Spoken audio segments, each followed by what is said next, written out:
Bem, pessoal, continuando essa parte de biofísica dos potenciais, relacionados à questão da distribuição de cargas na membrana, né, porque a partir da formação da diferença de cargas na membrana se estabelece um potencial, como a gente já vem trabalhando.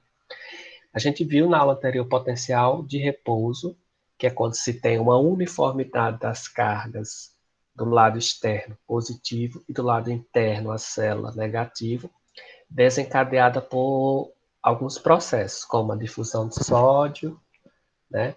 A bomba de sódio e potássio, a difusão de potássio, a combinação dos dois, fazendo com que essas cargas se mantenham internamente negativa e externamente positiva.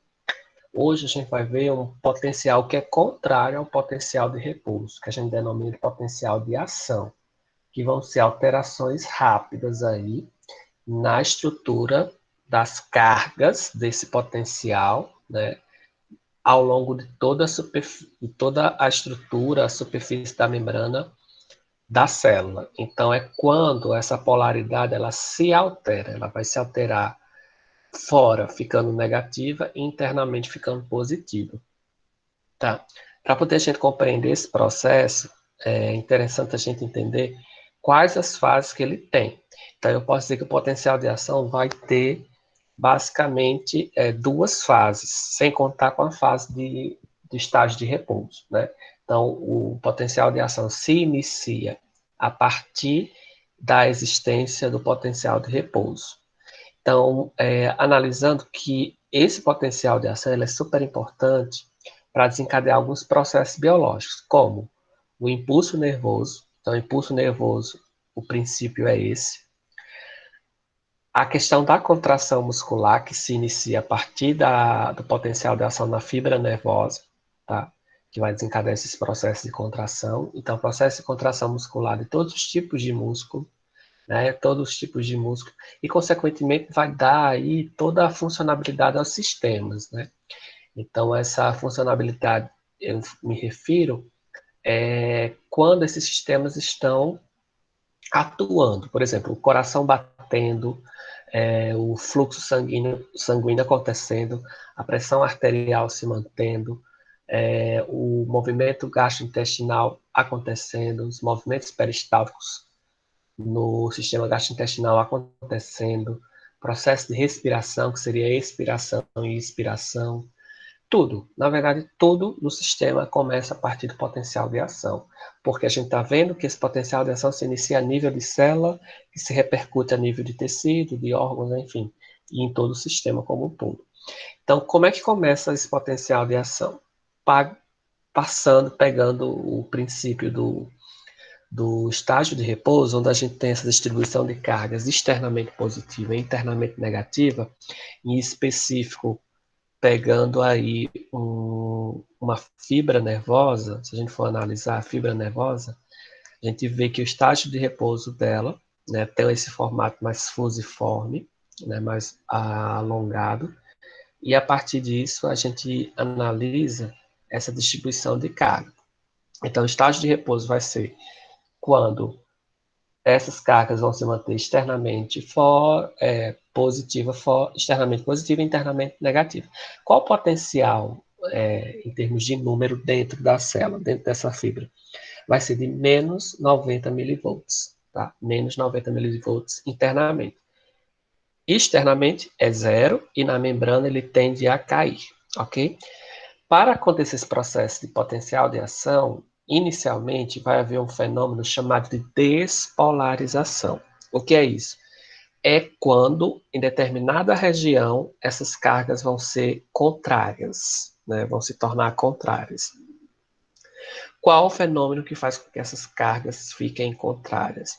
A entrada do sódio, certo? A entrada do sódio e do cálcio, a gente vai ver também que o cálcio influencia, essa entrada por canais, o sódio vai entrar pelo canal específico dele e o cálcio geralmente entra no canal específico do cálcio mais sódio, tá? Entrando na célula.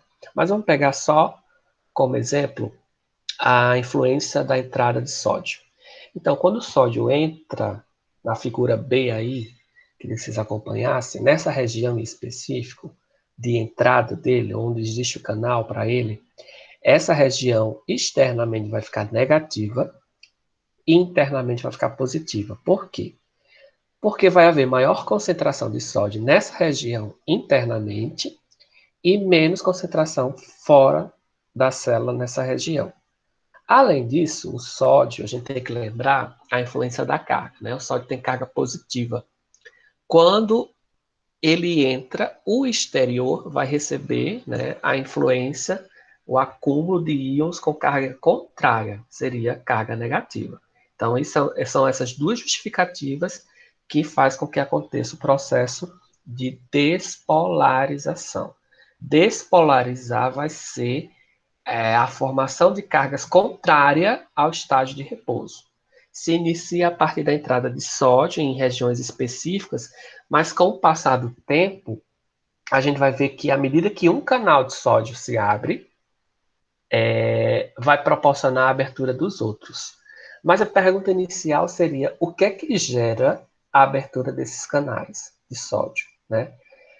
Os canais de sódio, se a gente lembrar, eles são, na maioria, dependentes de voltagem, né? Então, eles vão depender da voltagem do interior da célula. O interior da célula tem voltagem negativa, de menos 90. Quando há uma variação de menos 90 ficando um pouco mais positiva, ou seja, aumentando esse potencial, né, vai haver uma sinalização para que esses canais de sódio sejam abertos. Aquela comporta, né, que o canal dependente de voltagem é um canal do tipo de comporta, né, vai começar a proporcionar a entrada desse sódio. À medida que esse sódio vai entrando e o potencial interno a célula fica mais positivo, os outros canais de sódio vão se abrindo. E isso faz com que haja uma despolarização total da célula, em termos de segundo, milésimos de segundo. Tá? Essa variação de sódio entrando vai tender a deixar a fibra nervosa totalmente positiva, tá? Internamente. E isso aí se repercute em toda a fibra. Na figura C, ó, a gente está vendo que nessa região já tem essa mudança de carga, e na figura D, totalmente a fibra quase toda já está com essa variação nesse potencial. Tá?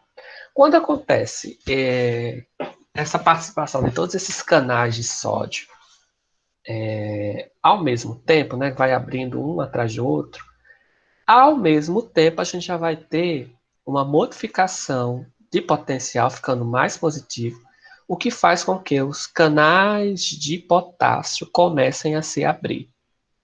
Lembrando que o potássio ele já está aí sendo transportado pelo aquele vazamento, né? A tendência é que ele saia de forma mais lenta pelo vazamento. Além dessa forma de vazamento, de transporte de potássio pelo canal de vazamento, existem os canais de transporte sem seus de vazamento, os diretos, os que transportam diretamente esse potássio para fora. Então, quando o potencial começa a ficar positivo dentro da célula, esses canais eles começam a abrir as suas comportas, os canais de potássio, liberando o potássio para fora da célula.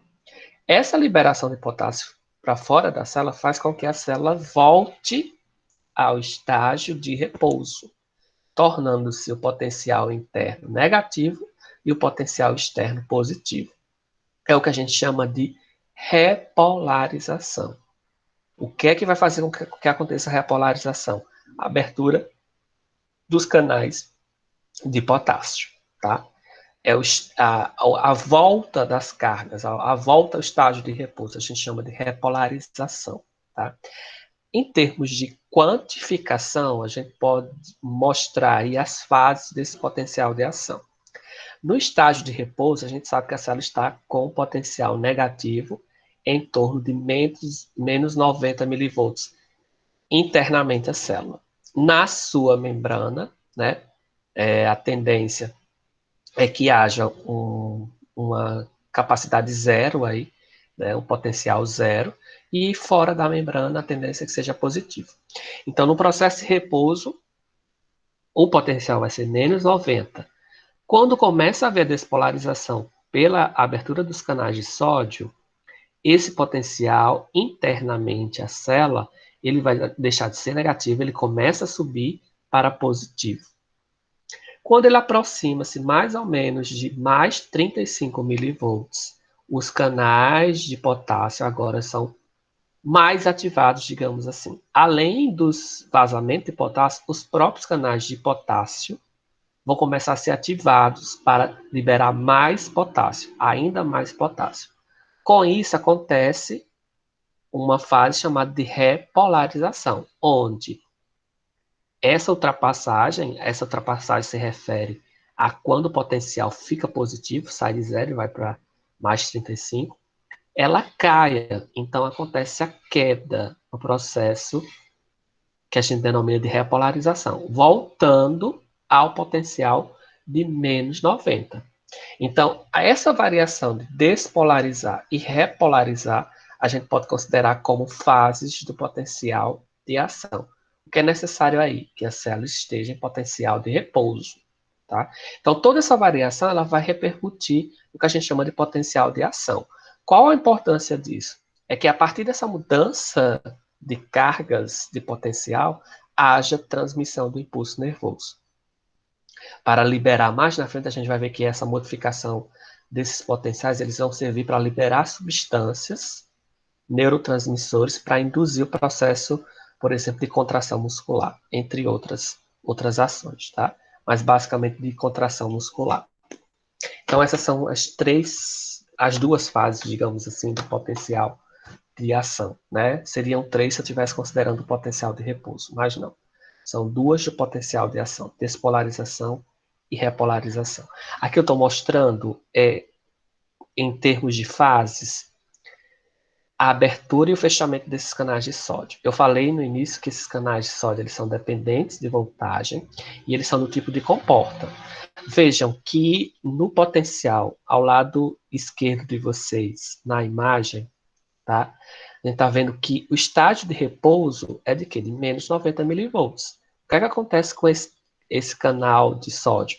As comportas vão estar fechadas, né? Para não proporcionar a entrada do sódio. Agora, quando há uma variação aí na região central da imagem, de menos 90 passando a ficar mais positivo, mais ou menos a mais 35, esses canais de sódio eles são abertos, as comportas são abertas, né? Fazendo com que esse sódio entre. Quando esse potencial atinge mais ou menos 35 milivolts, essas compostas começam a se fechar. Por quê? Porque ao mesmo tempo a gente vai ver que os canais de potássio estão se abrindo. Esses canais de sódio são fechados, fazendo com que a célula volte a ter um potencial de menos 90 milivolts. Aqui eu estou fazendo a relação com o canal de potássio. Vejam que em repouso ele está fechado, mas lembrando que existe vazamento de potássio, né? Um vazamento bem gradual, bem lento, e esses canais de potássio eles têm um comportamento diferente. A ativação deles é mais lenta. E a gente vai ver que essa ativação é mais lenta, é necessária para que o estágio de repouso volte de forma lenta. Porque se ele volta de forma rápida, não vai haver potencial de ação. Tá? Por que existe essa ativação lenta no canal de potássio? Para poder proporcionar o fenômeno de potencial de ação. Se não tem essa ativação lenta, não vai ter a geração do potencial de ação. Tá? E esse potencial e esses canais de potássio, vejam só que a comporta dele se abre de forma mais lenta e esse transporte é de forma mais lenta. Lembrando que os dois têm um filtro seletivo, né? Só vai transportar, sódio, só vai transportar potássio, ok? E aí, fazendo uma análise em termos de condutância, nada mais é do que acompanhar a variação desses potenciais, né? Então, a gente está vendo em cima aquelas fases, que são essas aqui anteriores, eu vou voltar. Essas aqui, né? Despolarização e repolarização, mostrando que o pico a gente chama de ultrapassagem, justamente porque fica mais positivo. E aqui mostrando do mesmo jeito, a gente tem repouso, despolariza, ultrapassagem, repolariza. E ele está mostrando que o potencial de ação na figura de cima, tá, gente? Na figura de cima, é dado justamente nessa variação, mais ou menos 100 aqui, tá? Nessa área, nessa distribuição aqui da ultrapassagem. Abaixo dele, a gente tem o pós-potencial positivo, que seria o retorno ao potencial de repouso, tá? O que é que vocês precisam entender nesse gráfico? É o que gera essa condutância. O que vai gerar a condutância, ou seja, o que é que vai gerar o potencial de ação, é o transporte de sódio, também influenciado pelo transporte de potássio. Mas o que eu posso dizer, o que é que gera potencial de ação? A entrada do sódio, tá? Vejam que, correlacionando o transporte de sódio e de potássio em relação à condutância, a gente vai ver que no estágio de repouso, a concentração de sódio é muito baixa, tá vendo? Nesse iniciozinho. Com o passar do tempo, que acontece o quê? A despolarização, né? Esse nível de sódio, ele aumenta. Veja que no estágio de repouso a gente tem uma concentração de potássio maior que de sódio. Agora, quando começa a ver a despolarização, tá? Esse nível de sódio aumenta porque os canais de sódio vão estar abertos até chegar à ultrapassagem. Ao mesmo tempo em que esse nível de sódio vai aumentando pelo transporte de sódio a partir dos seus canais, começa a haver abertura dos canais de potássio de forma mais lenta. Então, a concentração de potássio ela começa a subir devagarzinho. Quando ela chega em relação ao potássio, quando a concentração dele chega ao máximo, a concentração de sódio já cai. Isso aí já caracteriza o quê? A repolarização. E o potássio começa a subir seu nível, se mantém mais ou menos constante, e o do sódio cai bruscamente, até ficar basicamente quase zero, na concentração muito baixa dentro da célula. Isso aqui nada mais é do que a representação dessas fases, despolarizar e repolarizar, tá? Pessoal, alguma dúvida até então?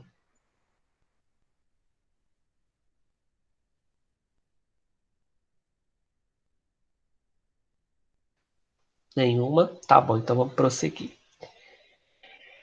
Existem alguns tipos de potenciais que são diferenciados do potencial, uma classificação diferenciada do tipo de potencial de ação. Eu posso dizer que existem potenciais de ação com aspecto diferenciado, tá? Eu acho que é melhor resumir assim. Tem um potencial chamado potencial em platô, é quando esse potencial de ação ele dura mais um pouquinho nessa região da ultrapassagem, tá? Ele dura mais. Por quê? Porque vai haver interferência de uns canais adicionais, não vai ser só sódio. Eu posso dizer que só o sódio é responsável pela geração desse potencial de ação. Agora, quando eu analiso a influência de outros canais, posso ver que existe aí uma nova classificação para esse tipo de potencial. Potencial em platô é um tipo específico, podemos dizer assim, de potencial de ação, que vai acontecer nessa superfície da membrana e acontece de forma um pouco mais lenta no processo de repolarização, tá? Ele não tem uma repolarização imediata, é mais lenta. Por quê? Porque a gente vai ter a participação, além do canal de sódio, o canal de sódio junto com o cálcio, que ambos são regulados por voltagem. Ou seja, além da entrada do sódio, vai entrar o cálcio em outro canal juntamente com o sódio. Então, vai existir canais onde vão entrar só sódio e vão existir canais onde vai entrar cálcio e sódio, tá? Esses dois canais aí, eles influenciam a manutenção daquela ultrapassagem. Eles vão influenciar a manutenção dessa ultrapassagem aqui na imagem, aí, a parte de cima, o ápice, digamos assim, tá? Outra questão que vai fazer com que se mantenha esse platô é a abertura dos canais de potássio. A abertura dos canais de potássio vai fazer com que haja queda nessa ultrapassagem, mas da mesma forma em que acontece aqui, de uma forma mais lenta, tá? E com isso surge o que a gente pode dizer de verificação desse potencial? Vejam que com o passar do tempo, o que acontece? Pegando aí do zero, sobe de menos 100 até mais ou menos mais 50, que seria o que?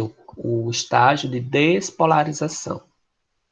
Para acontecer a repolarização, veja que demora um pouquinho. A essa faixa, depois que há uma queda, né? Uma queda um pouquinho leve, vai caindo, mas se mantém um pouco estável, em mais ou menos 30 milivolts.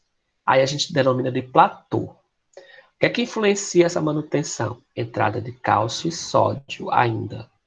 Entra sódio e entra cálcio mais sódio. Vejam que ele vai começar a cair lá para 0,3 segundos, milissegundos, né? 0,3 milissegundos. Então, essa queda vai ser influenciada pelo quê? Pela entrada de potássio, que faz com que haja uma queda, e aí é muito parecido com o potencial de ação gerado só pelo sódio. Mas aí a gente vai ver que existe um platô aí. Se a gente falar agora com essa questão da Covid, né, espera-se que a epidemia alcance um pico. Depois desse pico, ainda tem um platô, que é quando mantém-se o número de casos, né, da infecção pelo coronavírus. Então, SARS-CoV-2. Então, a manutenção desse número de casos a gente chama de platô. Não aumenta e nem diminui o número de casos. Aí, quando começar a diminuir o número de casos, aí que a gente vê o que a gente chama de queda, né? Queda da curva, tá? Aqui é do mesmo jeito. O platô aí seria a manutenção um pouco desse potencial positivo, certo? Dentro da célula. Alguma dúvida, gente, sobre potencial em platô?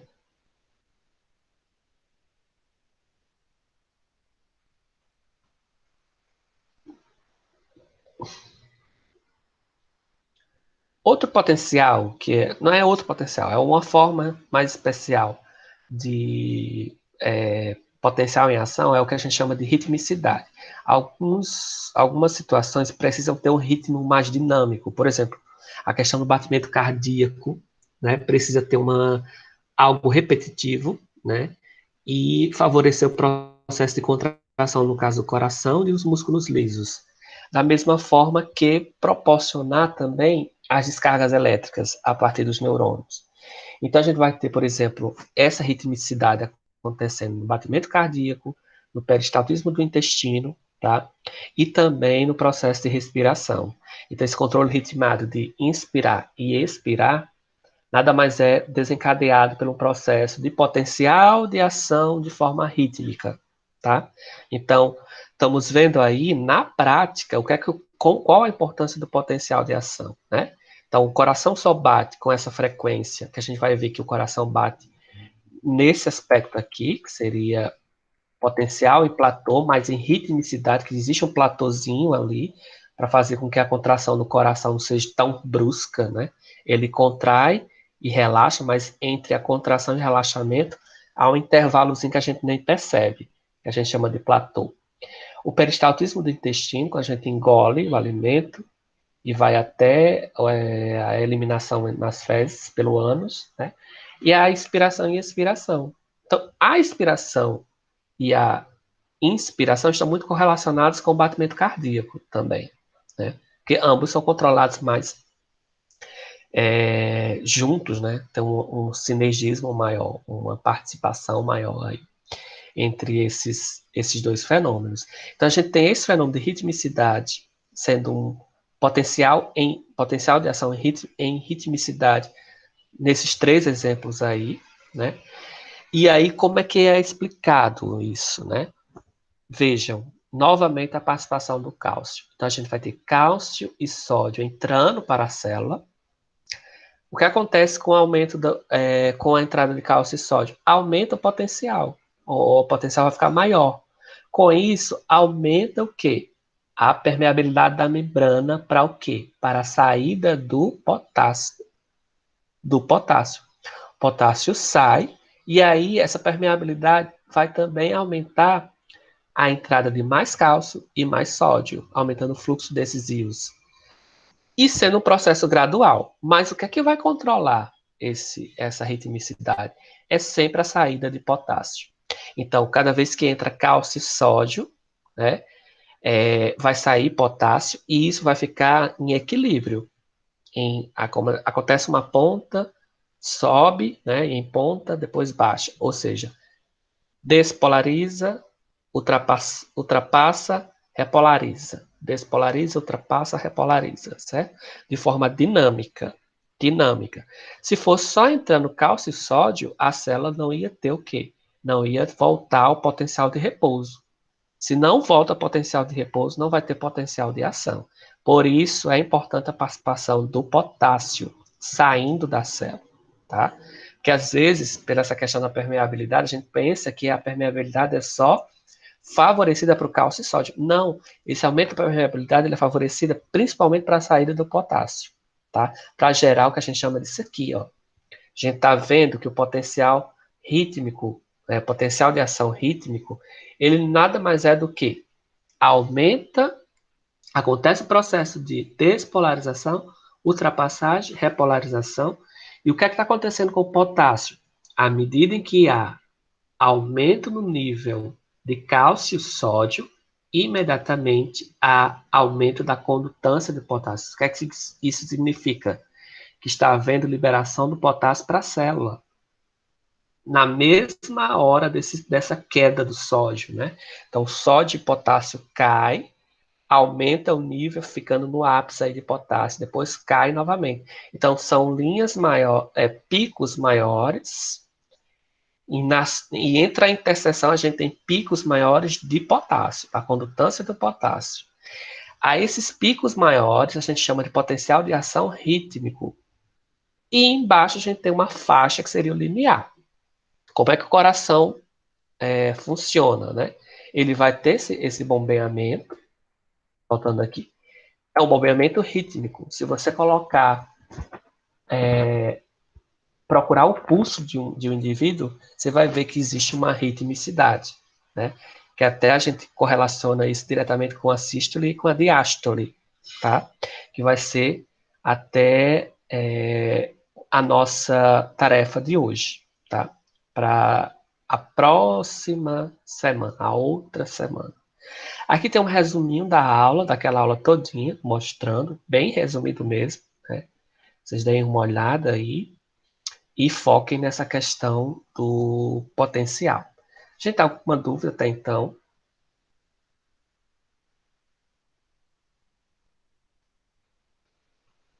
Tem alguma dúvida sobre o conteúdo?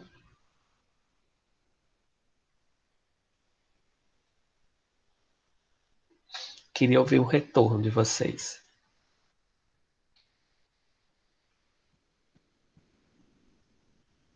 Ok. Qual a tarefa de hoje, tá? Para outra semana, deixa eu só verificar aqui qual dia será. Será para o dia 16, tá? 16 de julho, uma quinta-feira. Será vocês relacionar. Eu vou colocar no Classroom, mas já vou antecipar. Eu queria que vocês relacionassem essa parte aqui com a sístole e com a diástole, né? Como é que acontece esses potenciais rítmicos com a sístole e com a diástole e também com o processo de inspiração e respiração, tá?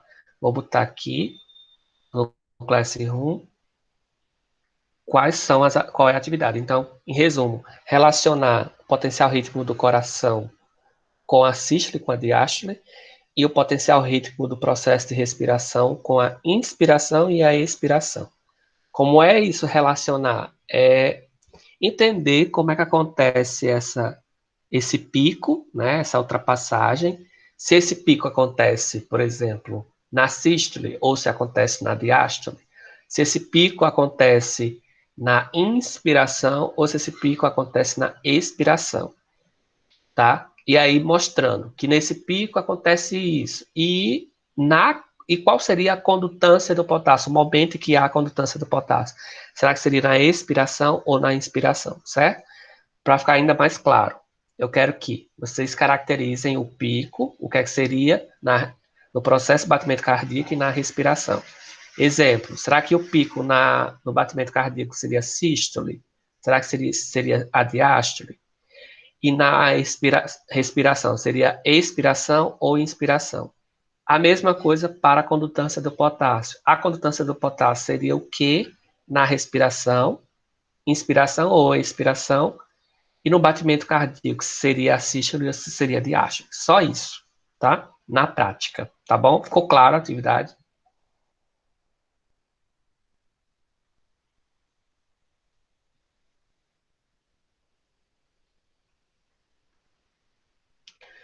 Tudo bem. Qualquer dúvida, mande mensagem no WhatsApp ou no grupo ou também no Classroom, tá bom?